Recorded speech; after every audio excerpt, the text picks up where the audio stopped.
Hello students, इस video में हम बात करने वाले हैं प्राइस और आउटपुट डिटर्मिनेशन और ओलिगोपोली की। प्राइस और आउटपुट डिटर्मिनेशन की बात करते हैं ओलिगोपोली में, तो दो सिचुएशंस आपको यहाँ पर देखने को मिलेंगी। एक तो कोलिजिव ओलिगोपोली की, दूसरी नॉन कोलिजिव ओलिगोपोली की। कोलिजिव ओलिगोपोली यानी जहाँ पर सारी फर्म्स मिलकर प्राइस डिसाइड कर रही हैं, और नॉन कोलिजिव ओलिगोपोली की बात कर रहे हैं आप, तो जहाँ पर सारी फर्म्स इंडिपेंडेंटली प्राइस डिसाइड कर रही हैं। अब हम इनकी अलग अलग बात करेंगे। तो पहले हम बात कर रहे हैं इस वीडियो में नॉन कोलिजिव ओलिगोपोली की, यानी जहाँ सारी फर्म्स अपना प्राइस खुद से इंडिपेंडेंटली डिसाइड कर रही हैं। लेकिन हमें पता है ओलिगोपोली में कुछ ही फर्म्स पाई जाती हैं, और हर एक फर्म दूसरी फर्म के ऊपर कहीं ना कहीं इंटरडिपेंडेंट होती है, और जो भी जजमेंट किया जाता है वो किस तरीके से राइवल्स रिएक्शन करेंगे आपके डिसीज़न के ख़िलाफ़, उन चीज़ों को देखकर आप डिसीज़न लेंगे। और मानकर चलते हैं हम कि होमोजीनियस यदि प्रोडक्ट्स हैं, यानी एक जैसे प्रोडक्ट बना रही हैं प्राइस, और ऐसे में यदि हम इंडिपेंडेंटली प्राइस डिसाइड करते हैं तो प्राइस बार की सिचुएशन हमें देखने को मिल सकती है, क्योंकि हम प्राइस को यदि कम करेंगे तो दूसरी फर्म्स भी प्राइस को कम करेंगे इन ऑर्डर टू सेल मोर। तो ऐसे में जो प्राइस लेवल डिसाइड होता है वो कॉम्पिटिटिव लेवल पर डिसाइड होता है, और ऐसे में सेल्स जो है वो इंडिविजुअल फर्म्स की गिरती हुई दिखेंगी। और दूसरा जो सिचुएशन हो सकती है आपकी, वो प्रोडक्ट डिफरेंशिएशन की हो सकती है, यानी कि जहाँ पर फर्म्स के प्रोडक्ट अलग अलग हों, तो यहाँ पर जो प्राइस डिसाइड होगा वहाँ पर मोनोपोली प्राइस और कॉम्पिटिटिव प्राइस के बीच में प्राइस डिसाइड होगा, क्योंकि कुछ ना कुछ मोनोपोली पावर पाई जाती है फर्म के पास, कुछ मोनोपोली कंट्रोल पाया जाता है कि वो अपने प्राइस को कुछ हद तक डिसाइड कर सकती है, लेकिन कम्प्लीटली मोनोपोली नहीं है। इसीलिए अपर लिमिट जो प्राइस की है वो मोनोपोली प्राइस की है, और क्योंकि डिफरेंशिएशन है इसीलिए बिल्कुल नीचे प्राइस डिसाइड नहीं होगा जैसे कि सेम प्रोडक्ट में हो रहा था। यानी कि कॉम्पिटिटिव प्राइस आपका लोअर लिमिट फॉर्म करेगा, और जो प्राइस डिसाइड यहाँ पर एक्चुअल में किया जाएगा वो मोनोपोली और कॉम्पिटिटिव प्राइस के बीच में कहीं डिसाइड किया जाएगा। अब ये प्राइस कहाँ डिसाइड होगा, और इसके रिलेटेड डिफरेंट पॉसिबिलिटीज़ हैं कि इस प्राइस को डिसाइड करते हुए फर्म्स जो हैं आपके प्राइस वॉर का सहारा भी ले सकती हैं यदि वो compete करेंगे प्राइस बेसिस पर। दूसरा, फर्म यदि चाहे तो कोई इंटरमीडिएट लेवल ऑफ प्राइस भी फिक्स कर सकती हैं। तीसरा, फर्म यदि चाहे तो जो प्रिवेलिंग प्राइस है उसी को एक्सेप्ट करके उसी के बेसिस पर एडजस्टमेंट कर सकती हैं। इन्हीं चीज़ों को देखते हुए हम देखते हैं कि फर्म ज़्यादातर किस चीज़ को प्रेफर करेंगी कि प्रिवेलिंग प्राइस को एक्सेप्ट कर लें, और प्रिवेलिंग प्राइस पर जब तक उनको एडिक्वेट प्रॉफिट हो रहे हैं तब तक वो लगातार उसी प्राइस पर बने रहें, क्योंकि यदि उस प्राइस को वो चेंज करेंगे तो प्राइस बार की सिचुएशन हमें पता है फेस करने को फर्म को मिल सकती है, जो कि किसी भी फर्म के लिए बेनिफिशियल नहीं होगी। ऐसे में जो नेचर है वो प्रिवेलिंग प्राइस से स्टिक होने का पाया जाता है, और इसी स्टिकीनेस और रिजिडिटी को लेकर आपके नॉन कोलिजिव ओलिगोपोली में मॉडल फ्रेम किया गया है। कौन सा मॉडल है? स्क्विज़ी का किंग डिमांड कर्व, जो पॉल स्क्विज़ी ने 1939 में दिया था। इस मॉडल के अंतर्गत हम कुछ अजम्पशंस लेकर चल रहे हैं।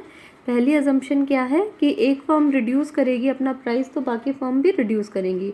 यदि एक फर्म इंक्रीज़ करती है प्राइस तो बाकी फर्म प्राइस इंक्रीज़ नहीं करती हैं, और एक इस्टेब्लिश्ड प्रिवेलिंग प्राइस आपको देखने को मिलेगा। जो मार्जिनल कॉस्ट हैं वो आपकी डोटेड पोर्शन होगा जो मार्जिनल रेवेन्यू कर्व का, उनके थ्रू पास होंगी। अब डायग्राम में इस सिचुएशन को एक्सप्लेन किया है, इस मॉडल को एक्सप्लेन किया गया है। पहले हम ए सेक्शन की बात करेंगे। ए डायग्राम में क्या दिखाया गया है? एक्स एक्सिस पर आउटपुट और बी वाई एक्सिस पर रेवेन्यू और कॉस्ट। यहाँ पर दो डिमांड कर्व्स बनाए गए हैं, एक ज़्यादा इलास्टिक है स्मॉल डी डी डैश, और एक कम इलास्टिक है जो आपका कैपिटल डी डी डैश से दिखाया गया है, क्योंकि हमें पता है कि कम इलास्टिक डिमांड कर्व स्टीपर बनता है, ज़्यादा इलास्टिक डिमांड कर्व फ्लैटर बनता है। ज़्यादा इलास्टिक डिमांड कर्व के अलोंग यदि आप बात कर रहे हैं तो प्राइजेस जो मूव है वो मैच नहीं करते, और कम इलास्टिक डिमांड कर्व के अलोंग यदि बात करेंगे तो प्राइस मूव मैच करेंगे। अब इस चीज़ को समझने की कोशिश करेंगे, क्योंकि हमें क्या करना है कि इन दोनों डिमांड कर्व की सहायता से एक फाइनल डिमांड कर्व ड्रॉ करना है। अब वो फाइनल डिमांड कर्व कैसे ड्रॉ किया जाएगा उसको समझने की कोशिश करते हैं। देखिए, यदि प्राइस मूव मैच करते हैं या नहीं करते, इन चीज़ों के इस बेस बनाकर हम फाइनल डिमांड कर्व तक पहुंचेंगे।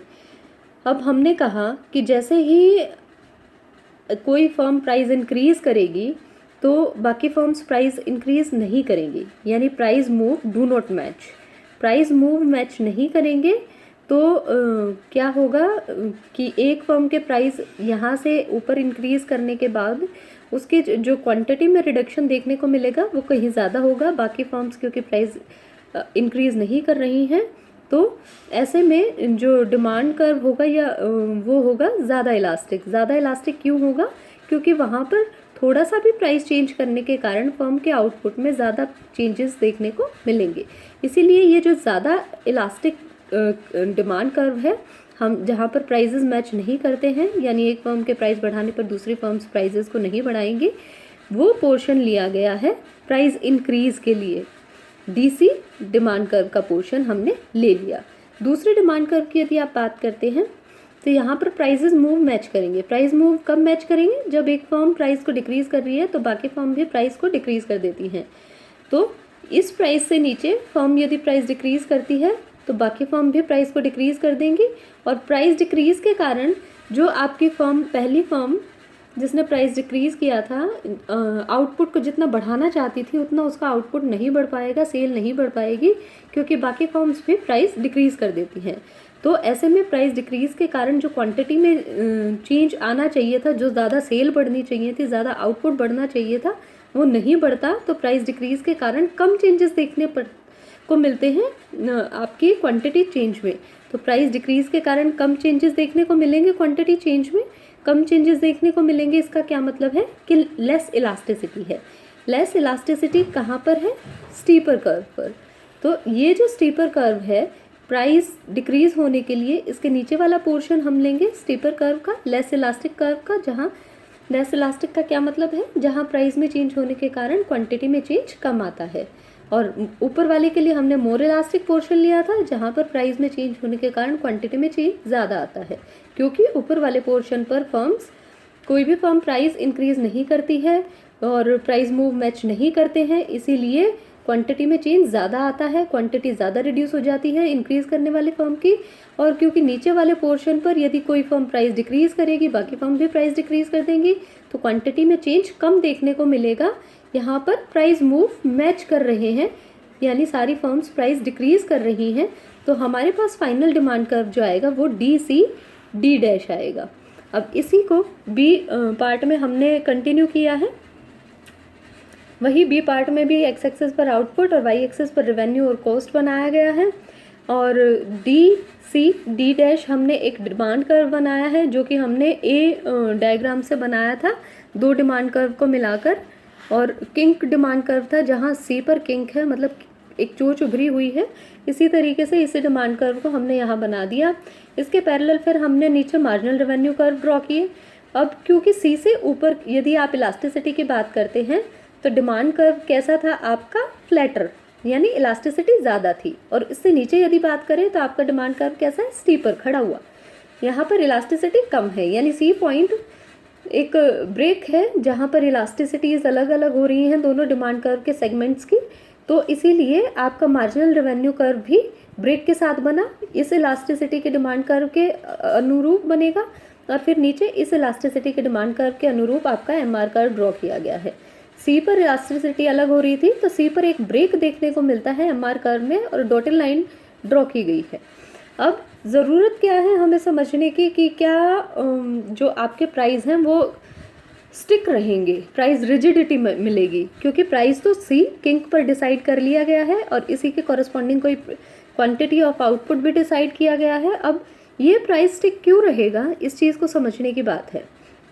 देखिए, यदि कोई फर्म प्राइस ऊपर की तरफ लेके जाएगी, इस प्राइस से ऊपर की तरफ प्राइस डिसाइड करेगी, तो बाकी की फर्म्स प्राइस मूव को हमें पता है फॉलो नहीं करेंगी। कोई भी फर्म प्राइस इंक्रीज़ नहीं करेगी। पहले वाली फर्म जो प्राइस इंक्रीज़ कर रही है उसका आउटपुट काफ़ी रिड्यूस हो जाएगा, तो ऐसे में कोई इंसेंटिव नहीं है फर्म के पास कि वो प्राइस इंक्रीज़ करे।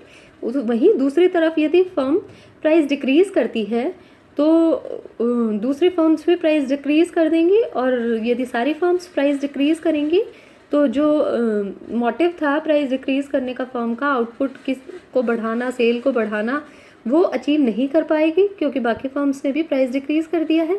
तो ऐसे में फर्म प्राइस को डिक्रीज़ भी नहीं करना चाहेगी।